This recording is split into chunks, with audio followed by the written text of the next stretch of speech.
Hello, group. So, Karen has asked me to explain how to read an ephemeris. So, I thought I'd just go through what's available on the market, what you really do need as an astrologer. You do need an ephemeris. So, this was the first one that I had. I started doing astrology before the year 2000. So you can see that this covers from 1900 to 2000, and everything in it is done at noon. So it's the positions at noon, that's GMT. And then after 2000, well, towards the end of that century, they brought out this one, the 21st, but it only goes up to 2050. Now, you can also buy midnight ones. The midnight one of this one is red. I don't know what the midnight one of this one is. And some people use midnight, some people use noon. It really doesn't matter. Personally, I use noon. So obviously, this is going to give you all the information you need from 1900 to 2050. However, if you want something a bit more accessible on a daily basis, there is this diary called the Astro Moon Diary. It's created by AstroCal. If you go to astrocal.com, and it's very beautiful. It always tells you where the moon is. It tells you when the planets change signs and all that sort of thing. And then it's got a little bit of astrology tuition. It's got monthly pages. And right at the back, it has an ephemeris for the year, which is really useful to have at hand. So, how do you use them? Well, let's say that we want to know where all the planets are today. And today is the 18th of June, 2025. So first of all, I go to the section for 2025. And then I find June. And then what I do is I find the 18th here, it's a Wednesday. Was it? It is the 18th today. Sorry, I lose track of days. And this tells me the sidereal time. Now, when we used to have to construct our own charts and do all the maths and everything, we needed to know that. But you don't need to know that now if you're using computerized charts. So then it tells us where the sun is. Now we know the sun is coming to the end of Gemini. So it's at 27 degrees. Remember, there's 30 degrees in each sign. So it's at 27 degrees, 30 minutes and 18 seconds. Now, we don't normally bother with the seconds bit. If on your astrology program, it will only give you the degrees and the minutes. And remember, this is at midday. So you can see that at midday the day before, it was nearly a whole degree behind. And on midday tomorrow is nearly a whole degree ahead again. So the sun changes about 1 degree a day. And then we go to the moon tables. Now that does tell you where the moon was at midnight. So that was at midnight at the beginning of today. And it tells you where the moon was at midday. And you can see the moon moves very quickly. In 12 hours, it's moved nearly 7 degrees. It moves roughly 1 degree every 2 hours. And just above here, you can see that those early numbers were in Pisces. So we're still in Pisces on this row, on the 18th. The moon is in Pisces. And tomorrow it's going to go, it will already be in Aries by the time tomorrow starts at midnight. And then in the middle of the day, it will be 7 degrees of Aries and 28 minutes. So, and then we've got the North Node. Now, you can see that the North Node is shaded grey. And you can see that Pluto is shaded grey. I hadn't noticed Pluto had already turned retrograde at the beginning of May. When they're in grey, it means they're going backwards.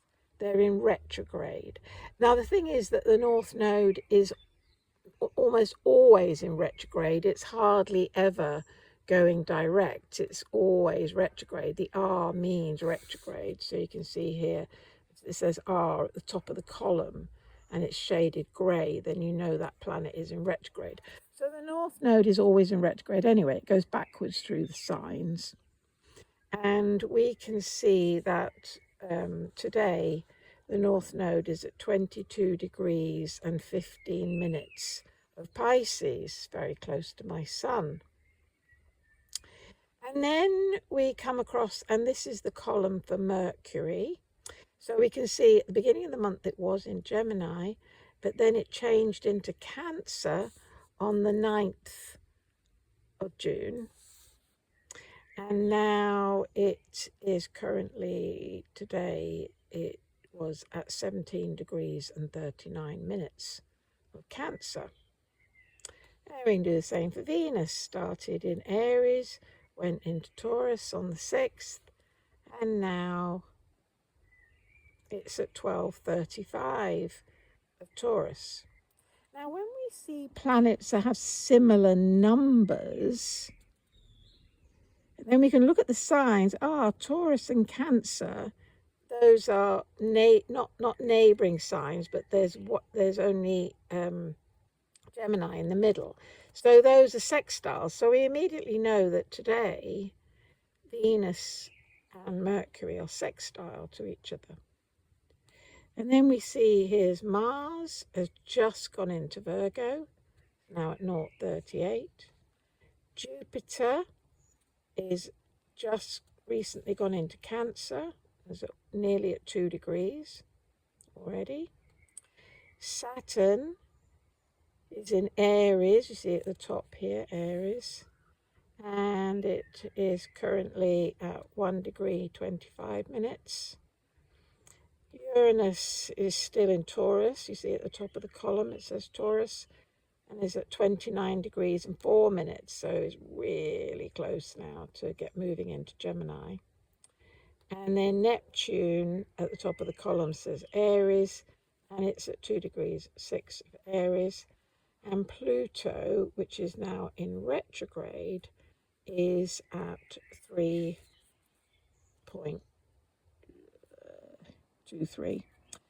minutes, 3 degrees and 23 minutes. It's quite interesting to see how far Pluto actually got.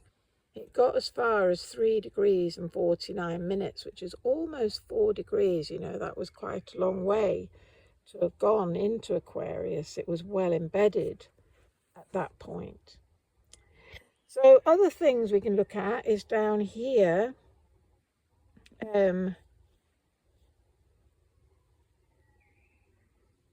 It gives you the dates that planets interact with each other. I must admit, I've never really used that column. It tells you when planets change signs and what time they did, on the dates they did.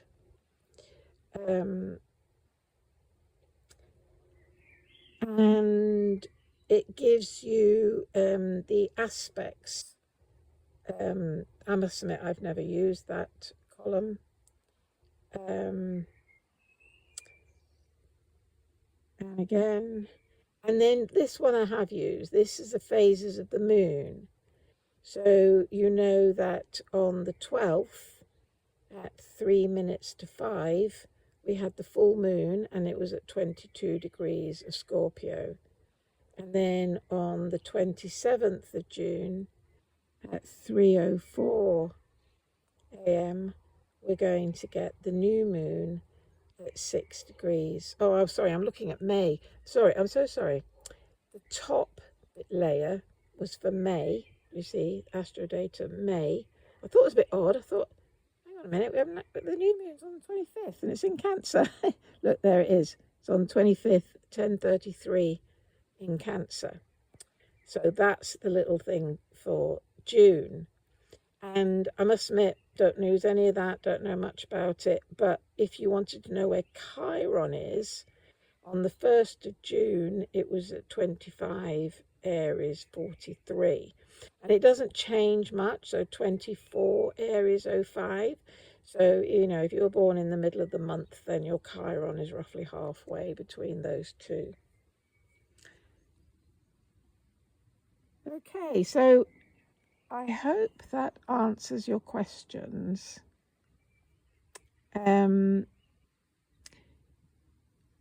Though it can be useful to have an ephemeris of the past, because, you know, if you've ever not got any signal or anything, and if people come to have a birth chart reading done, then I can just go to their year. So let's do mine.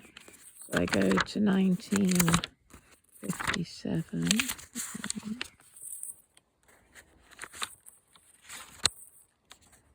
And I'm the 11th. So let's say, you know, I was coming for a reading and we didn't have any way of getting up the electronics. Then we can say, okay, so my sun was at 20 degrees 39 of Pisces. I was born at 5 o'clock in the morning, so I'm roughly halfway between these two, and I'm about 12 degrees Cancer. North Node at 2144 of Scorpio.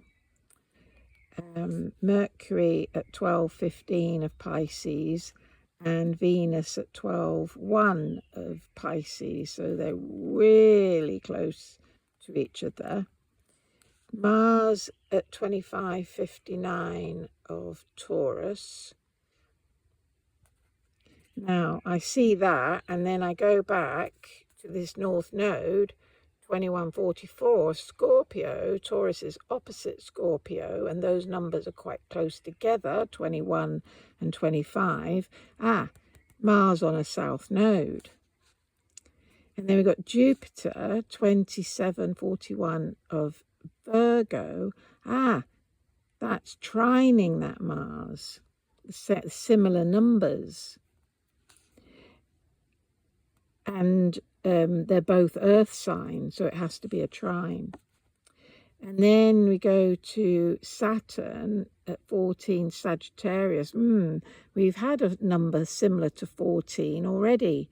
We had the moon at 12. She's got a moon Saturn. So we've got Cancer and Sagittarius. That's a long green aspect. That's 150 degrees.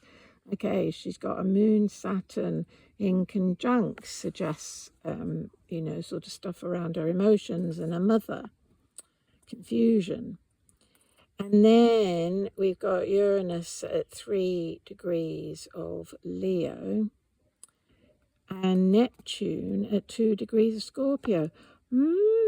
She's of the Uranus-Neptune square generation.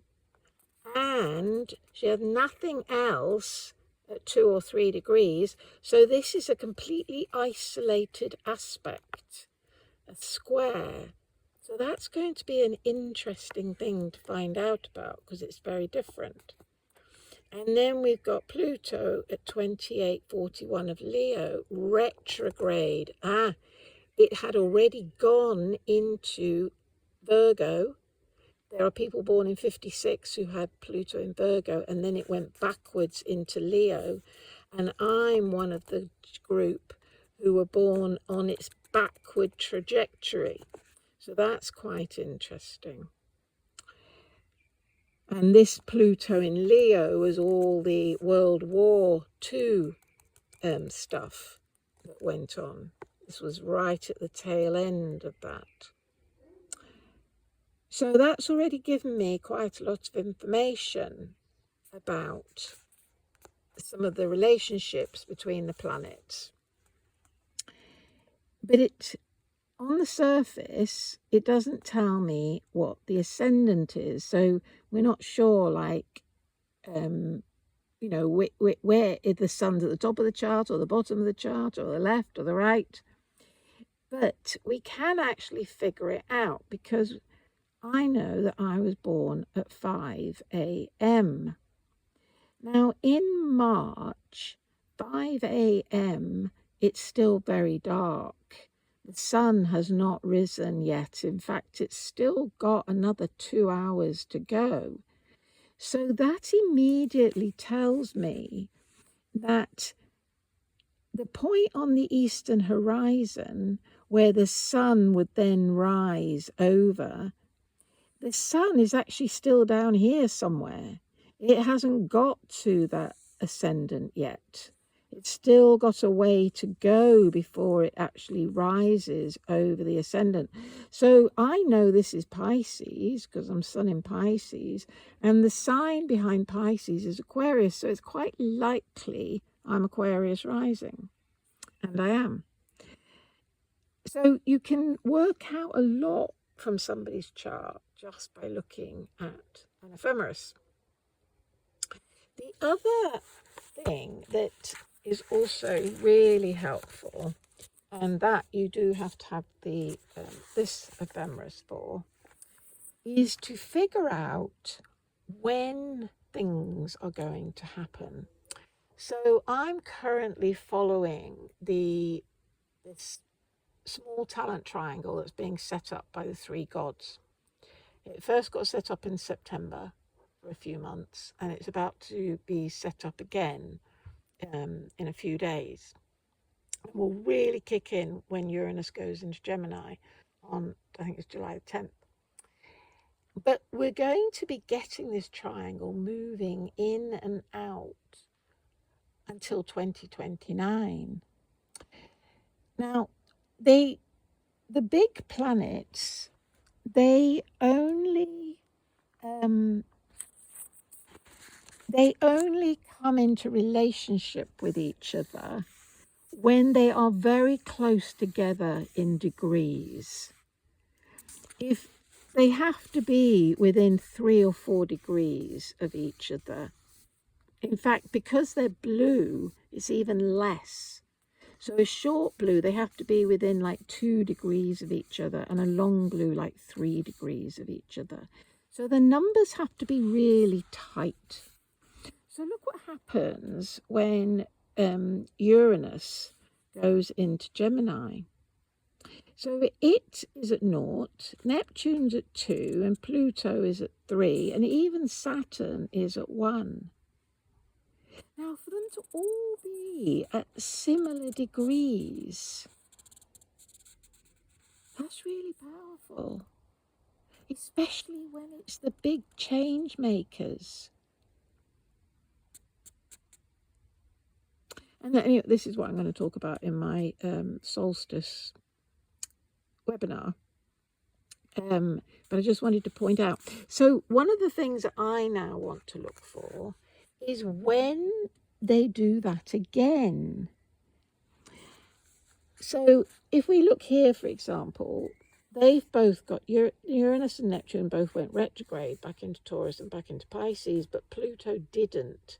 So the triangle that's then broken, these two are still talking to each other, and Saturn, because that went back into Pisces too, that will go back into Pisces. They're all going back into that mud, except for Pluto.